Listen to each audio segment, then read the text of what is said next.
Lalu untuk PPATK sendiri dalam mengontrol Pak untuk aliran dana sumbangan COVID-19 di saat pandemi saat ini seperti apa Pak? Ya ada beberapa cara nih sebetulnya Pak. Kalau buat PPATK mengawasi APBN dan APBD itu kan sebetulnya salah satu bagian tugasnya Pak. Artinya kalau kita terkait dengan masalah COVID itu hanya masalah fokusnya, fokus perhatian kepada COVID itu sudah pasti kita lakukan. Itu on daily basis kita melihat APBN, melihat APBD bagaimana disalurkan, kita bekerja sama dengan instansi terkait ya. Dan yang jelas adalah bahwa kita itu juga memberikan dukungan terhadap lembaga-lembaga pengawas. Nah, yang pertama misalnya dengan Inspektorat Jenderal, itu kita ada kerjasama.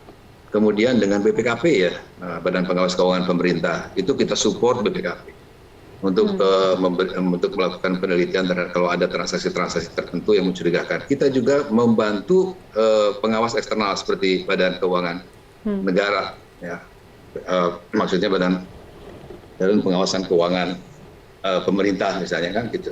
BPKP, BPK, terus kemudian Badan Pengawas Keuangan ya BPK ini juga kita lakukan support gitu. Sudah banyak itu kerjasama kita dengan BPK, dengan BPKP gitu ya, yang kita lakukan di dalam konteks untuk memastikan bahwa penyaluran dana dalam konteks COVID ini bisa berjalan sebagaimana mestinya, dan kalau ada PPATK menangkap hal-hal yang mencurigakan dan patut diungkap, itu kita serahkan kepada teman-teman BPK maupun BPKP. Jadi kerjanya kita bikin sedemikian rupa karena ini kan persoalan bangsa kita, dan Presiden Jokowi juga sudah berulang-ulang mengatakan agar berbagai pihak melakukan pengawasan. Tentu kita secara otomatis dari semenjak semula juga kita memberikan perhatian, kita juga punya program-program khusus untuk melakukan research ya, dan penelitian terhadap aktivitas-aktivitas tertentu dari penyaluran bantuan COVID ini. Dan ini sejauh ini saya pikir cukup efektif ya, untuk bisa memonitor, meminimalisir lah minimal dari kemungkinan terjadinya penyalahgunaan. Baik, di masa pandemi ini juga kita tidak jauh dari namanya media sosial nih Pak Dian. Dan ditemukan juga di media sosial banyak kasus-kasus penipuan. Salah satunya itu adalah love scam. Nah ini bagaimana PPATK mencermati kasus ini Pak? Ini nih salah satu yang sangat luar biasa ya. Jadi memang kasus penipuan ini sudah bisa dikatakan sebetulnya ya, kasus-kasus ini ya bukan sesuatu yang baru ya. Kalau kita baca itu mungkin sudah 5 tahun terakhir di dunia ini banyak persoalan yang terkait dengan penipuan seperti ini. Termasuk yang paling besar itu adalah business email compromise namanya, BEC ya. Ini adalah mereka yang melakukan peretasan terhadap pejabat-pejabat tertentu di korporasi tertentu ya. Kemudian untuk mengalihkan ya pembayaran itu yang seharusnya ke rekening A kemudian ke rekening B misalnya kan, dengan cara menipunya. Salah satunya itu adalah dengan melalui peretasan itu sendiri. Yang kedua itu melalui penggunaan CV atau apapun perusahaan-perusahaan dengan nama yang mirip-mirip gitu, sehingga orang akan mentransferkan uang ke sana. Dan kerugian dan Indonesia ini kelihatannya sudah selama 2 tahun itu kita perhatikan peningkatannya luar biasa nih. Bahkan kita sudah mencatat uang yang masuk dari hasil kejahatan BEC ini sudah mencapai angka di atas 300 miliar. Ini luar biasa besar. Kita berhasil menyelamatkan karena kita dengan cepat melakukan pembekuan sementara terhadap kegiatan aktivitas rekening itu kita berhasil menyelamatkan dari 300-an itu sekitar 175 miliar berhasil kita selamatkan. Sisanya karena terlambat memang sudah keburu ditarik oleh para penjahat ini. Dan ini yang sekarang sedang ditangani oleh teman-teman di Bareskrim ya.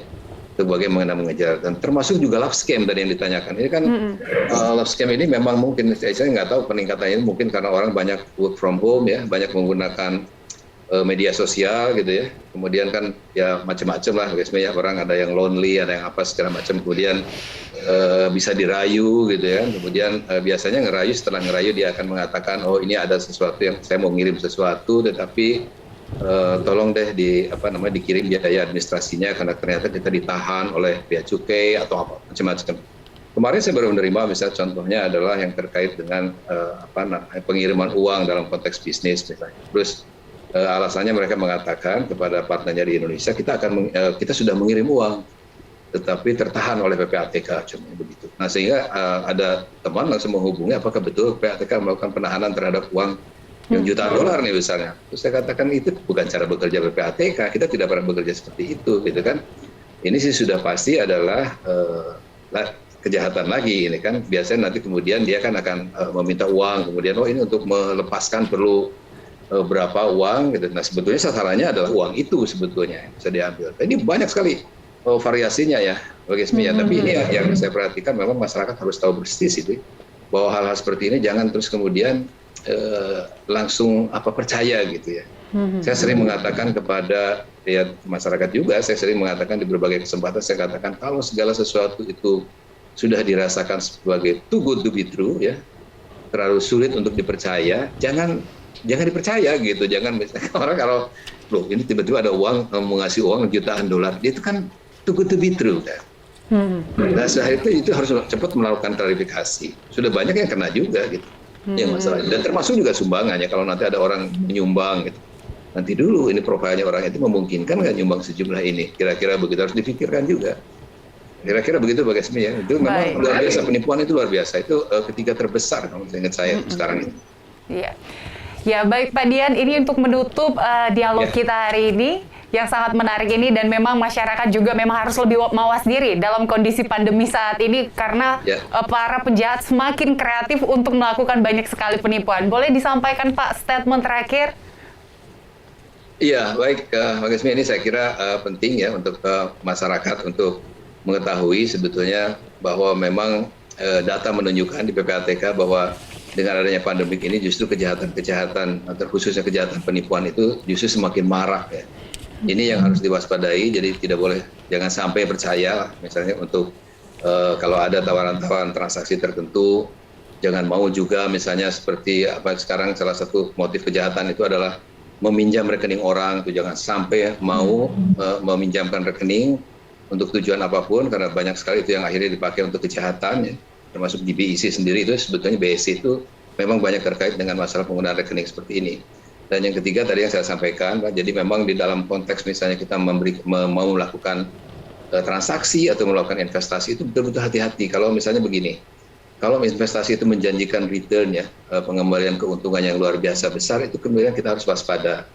Jangan terus kita merasa oh ini kesempatan gitu, karena kebanyakan itu akhirnya sudah banyak nih kejadian yang kita tangani sekarang itu. Ternyata itu kemudian akhirnya uangnya hilang, ya kan? Investasi tidak menghasilkan sebagaimana yang diharapkan. Jadi kalau misalnya tingkat suku bunga katakanlah bank hanya katakanlah menawarkan 5%, gitu. Tiba-tiba ada yang menawarkan 15%, 20%, itu sebaiknya tidak betul-betul masyarakat jangan terus kemudian mau memanfaatkan gitu, tawaran seperti itu, karena sangat mungkin bahwa itu memang uang kita akan hilang. Itu yang paling penting diperhatikan saya kira. Baik, terima kasih Bapak Dian Ediana Rae, Kepala PPATK sudah bergabung bersama kita di program Meet the VVIP. Sukses selalu dan sehat selalu Bapak. Terima kasih, sehat selalu ya semua teman-teman. Baik. Assalamualaikum. Terima kasih. Ya pemirsa, demikianlah perbincangan kita hari ini dalam program Meet the VVIP. Kami tetap mengingatkan Anda untuk tetap menerapkan protokol kesehatan 3M karena meskipun Anda sudah divaksin tidak berarti Anda abai terhadap protokol kesehatan. Saya Gesmi Sitanggang beserta tim yang bertugas pamit undur diri dan sampai jumpa.